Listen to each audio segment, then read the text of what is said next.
Hello there YouTubers, followers and subscribers. Today on Scenario Saturday I'm going to discuss a more different topic than I used before. And it's not mainly about countries but more like a situation. And the situation that I'm going to discuss is a world where the space race never ended between the USA and the Soviet Union. Now, to achieve this, we actually have to look at facts, what happens in real timeline. And we see that the Soviet Union was actually the first country to achieve a giant step into the space, not only one but actually many more, like firstly having a satellite orbiting the Earth, then also put an animal in space, as well as having a human being in space. Now, what the US achieved, what the USSR didn't achieve, was of course the moon landing of human beings. Now, I was researching a bit about it and I was trying to think or discuss with myself, or now with you maybe. Yeah, I was trying actually to find out a way how this space race could have continued. Now, actually we are facing a few difficulties, and the first one would be that we have the Soviet Union, who actually was struggling economically after some time. But maybe we could say, okay, in the 70s they would maybe go for a bigger push, and then maybe they would prioritize the space before, I don't know, sending aid to fellow communist parties or sending the intervention in Afghanistan and things like that, because they would prioritize the space race before other things that they didn't see as important. Now, this is super unlikely to happen at all, but this could actually be one first step. And then also the Soviets, they need a rocket that is actually able to bring them to the moon. And this is a very discussed topic among alternate historians. Because they are also not really, they don't have a conclusion about which kind of rocket could bring the Soviets to the moon. But let's say somehow they were pushed by the American moon landing to do actually the same. Of course, their rocket would be much bigger, so they would actually need much more energy. And the fail percentage would be quite high, but even so, let's just try to butterfly this away. And let's say the Soviet Union manages to land on the moon as second country. Now, if we put this into context, if we put this into context, we will see following things.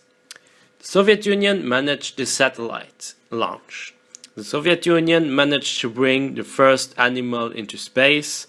The Soviet Union managed to bring as first country a human being into space, whereas the US managed to bring actually humans to the moon as first. But then the Soviet Union actually follows the US, let's say in the 70s. Now, as I know, the president after Kennedy, I think it's Johnston, I'm not sure, and then also Nixon, they were not really supportive about the space and NASA, so they cut their budget. But since the Soviet Union was now somehow able, and I agree it's not the most realistic, and I can't really go into many details as I don't understand stand them myself, but also as they are really technical details that could make, I don't know, hours long video. Let's say they would face now Soviet Union who lands on the moon and who catches up. I mean, they wouldn't just be still around and just lay around and doing nothing. No, they would actually try to show to the US, hey guys, we are still here. We are also able to go to the moon. So it's not a total victory. We are also there.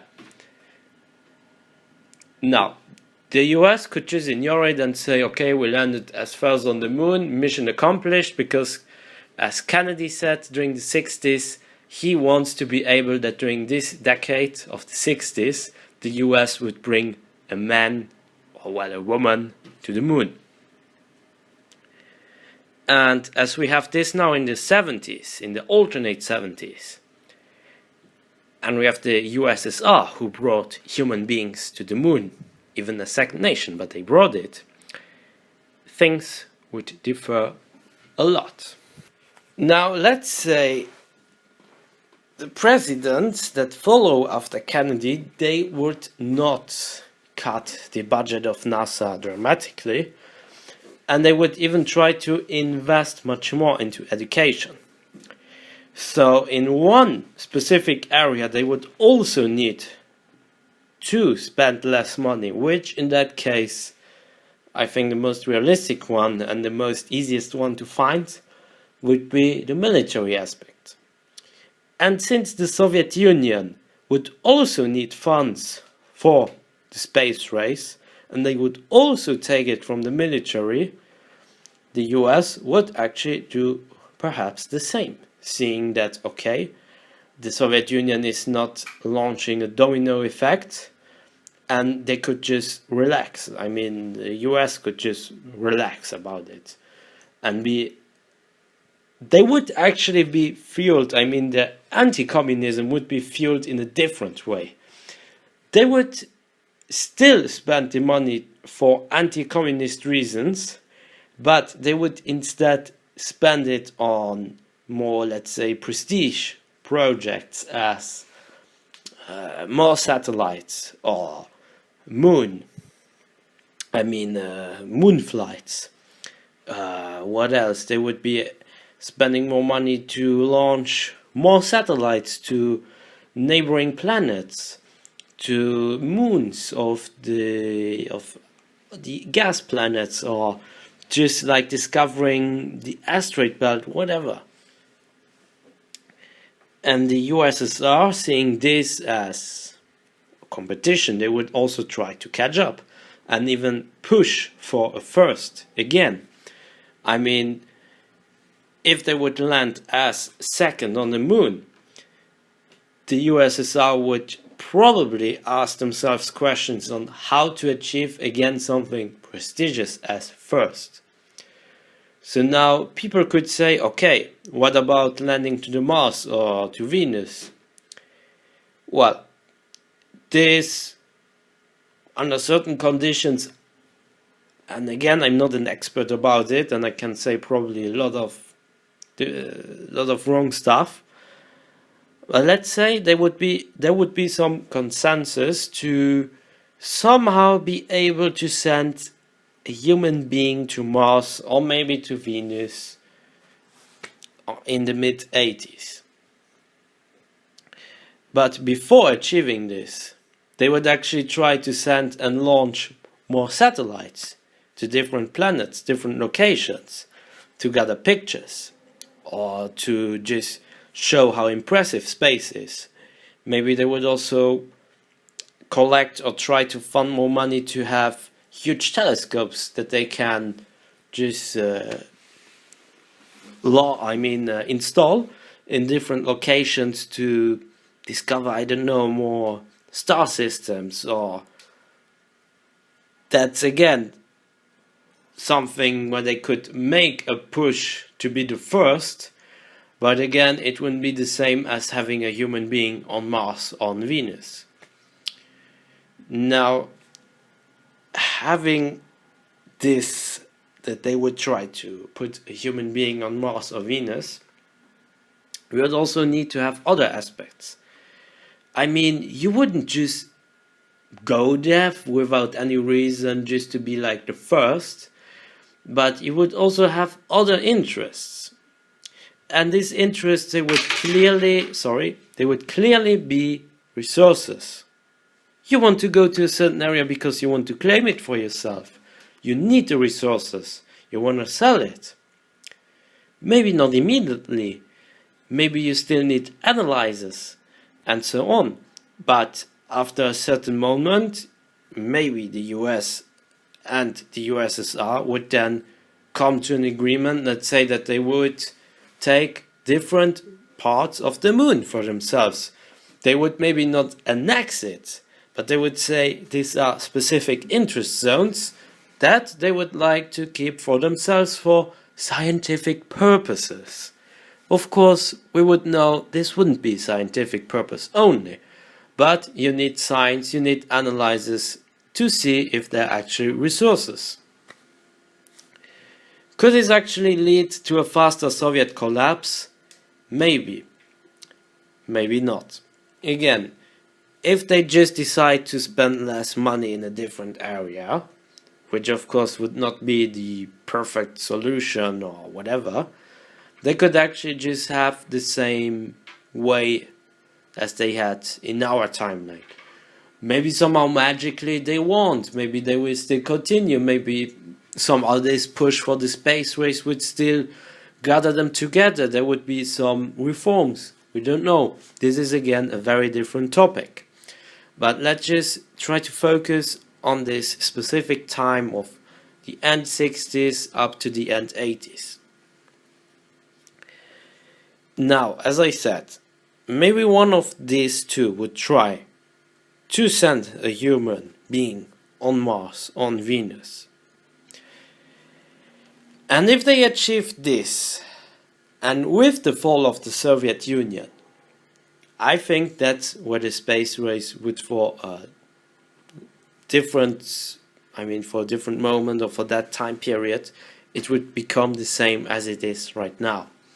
Maybe they would have more pushed, more invested into education, have other priorities, and I won't say that our world would be more technologically advanced, but let's say they would take more risks, because at that time there was some technology to be able to send human beings to Mars or so, but it was just too risky to do that. There was always a huge chance to fail. And I think even with this chance of failure, both governments would try for the defined push. They would even so try it. And again, and this is now a different topic which I won't cover now, if the Soviet Union doesn't fall, I can pretty well imagine that after Mars they would try to have sustainable ships or systems to gather resources from the moon or from asteroids, or later on even from Mars.